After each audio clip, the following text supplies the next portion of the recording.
En janvier, j'ai pris la bonne résolution de lire plus de livres. J'ai donc commencé un carnet de lecture que j'ai partagé avec vous et vous avez fait un accueil chaleureux à la première vidéo de cette série. Donc on se retrouve aujourd'hui pour compléter ce carnet et faire le mois de février.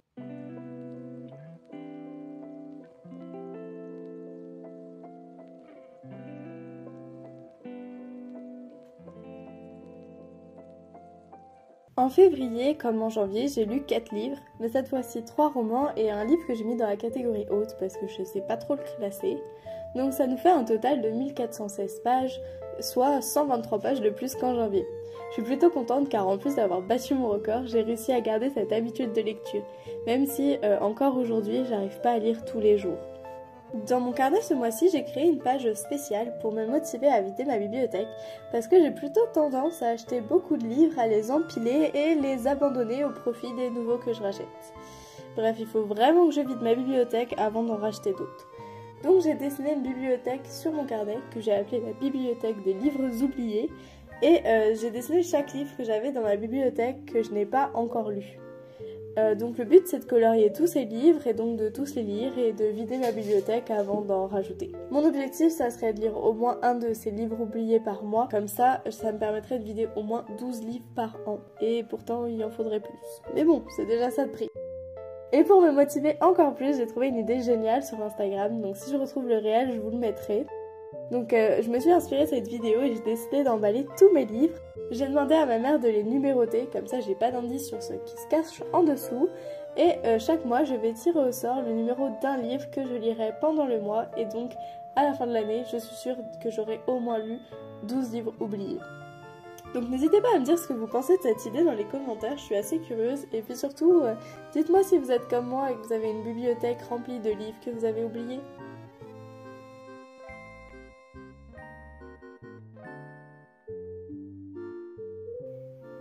En février, j'ai pris aussi le temps de compléter mes objectifs littéraires. Je vous avais montré que j'avais fait une page spéciale où je voulais marquer des petits objectifs et j'avais encore rien écrit dedans.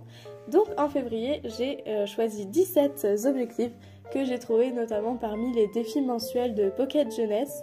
Et je me suis imposé une condition, c'est qu'un livre ne peut pas répondre à 2 défis. Comme ça, c'est un peu plus difficile de tous les compléter et j'espère que j'arriverai à tous les réaliser avant la fin de l'année.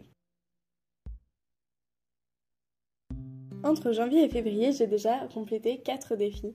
Donc le premier défi que j'ai réalisé, c'est celui de lire une trilogie avec Inheritance Game de Jennifer Lynn Barnes, publiée aux éditions Pocket Jeunesse. Ensuite, le deuxième défi que j'ai relevé, c'est celui de lire un roman inspiré d'un classique. Donc pour celui-là, j'ai lu Silage de Joanne Richoux, publié également aux éditions Pocket Jeunesse, qui est inspiré de l'œuvre Le Parfum de Patrick Suskind. Enfin, j'ai aussi lu un livre de moins de 200 pages avec tout ce que vous avez toujours voulu savoir sur le blog sans jamais oser le demander, publié aux éditions J'ai lu. Et le dernier défi que j'ai réalisé entre janvier et février, c'est celui de lire un livre avec une scène de danse avec Nos cœurs aidants de Célia Samba, publié aux éditions Hachette Roman. Je suis plutôt contente d'avoir déjà réalisé 4 défis en si peu de temps et j'ai hâte de tous les relever.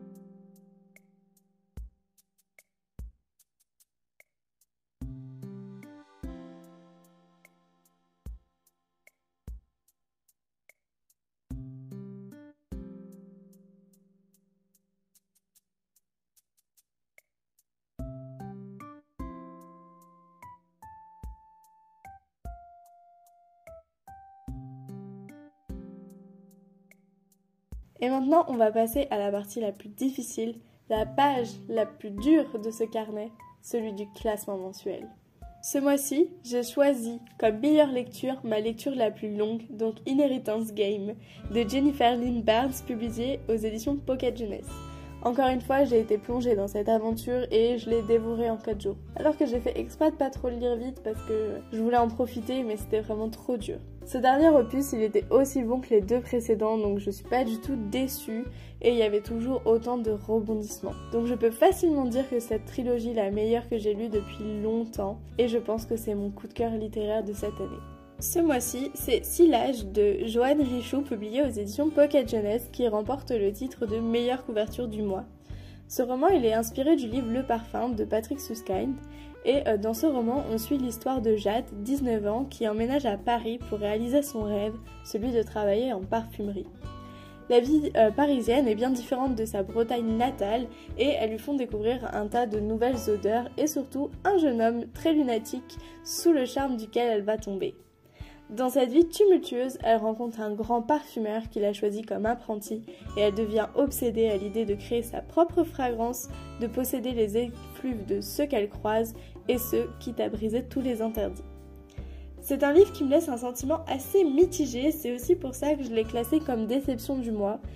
J'ai adoré l'histoire, mais j'ai trouvé la fin trop rapide et il y a eu un retournement de situation qui pour moi n'était pas assez développé. Donc c'est pour ça que je l'ai mis dans ma déception du mois, même si c'est très dur de donner ce titre-là parce que ça reste une très bonne lecture.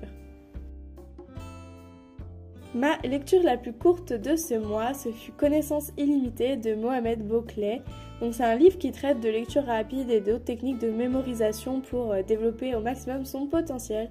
C'est une lecture qui était très intéressante et j'ai hâte de mettre tous les outils en pratique. Enfin, mon agréable surprise de ce mois-ci fut QI. Dans ce monde où les États-Unis créent une société basée sur un programme, la famille idéale, l'idée ce n'est plus de soutenir les élèves à la traîne qui pénalisent les élites. Tous les mois, les élèves sont soumis à des tests qui les classent selon leurs résultats et en fonction de cela, ils vont dans des écoles d'élite qui promettent un avenir merveilleux ou dans des internats fédéraux éloignés de leur famille où ils n'ont aucun avenir devant eux. Donc dans ce livre, on suit la vie de Elena qui est enseignante dans une école d'élite et qui voit sa fille cadette échouer à son test et finir dans un internat fédéral. Pour sauver sa fille, elle est prête à tout, quitte à aller contre le système. Ce livre m'a passionnée et révoltée. J'ai eu envie de frapper le personnage de Malcolm dès le début, et la fin m'a révoltée mais m'a laissé un sentiment étrange. C'est aussi un livre qui m'a fait beaucoup pleurer et réfléchir sur notre société. Bref, c'était une lecture incroyable. Je pensais vraiment pas que ça allait autant me plaire, et c'est pour ça que je lui décerne le titre de meilleure surprise de ce mois-ci.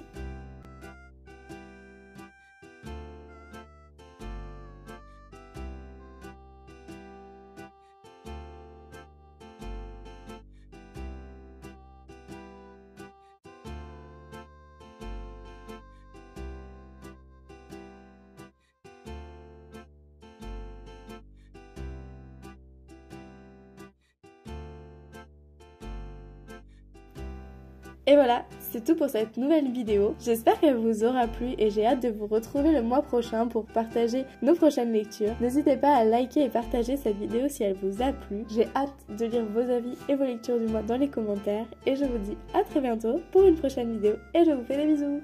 Bisous!